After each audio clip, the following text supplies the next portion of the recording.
Hey guys, welcome back. আজকে দিনটা ছিল রবিবার আর আমি আজকের ব্লগ এখান থেকে শুরু করছি। আজ রাতে আমি আর ঘুম থেকে উঠে পড়তে বসিনি। আমার দেরিতেই উঠেছি, বেশ 6টা। দেন আমি গেছিলাম দোকানে, কারণ আজকে আমাদের গ্রামে বসে অনেক বড় একটা হাট। আর আমার ক্ষেত্রে সানডে মোটেও ফান্ডে নয়, তার ওপর ছিল আজ আবার সরস্বতী পুজোর হাট।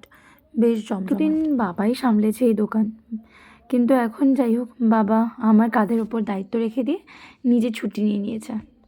এটা মেনলি সবজি, শাক সবজি, মাছ মাংস এসবের হাট। কখনো দেখাবো ঘুরে। যাই হোক, আজকে দোকানে বেশ ব্যস্তই ছিলাম।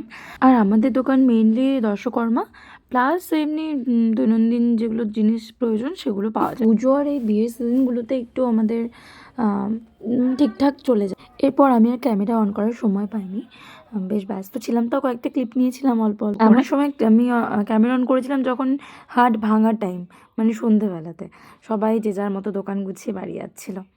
দেন আমিও ধীরে ধীরে দোকান বন্ধ করে ফেলেছিলাম। তারপর পুরো এক্সহস্টেড হয়ে বাড়িতে এসেছিলাম। এসে মা আর আমি গল্প করছিলাম।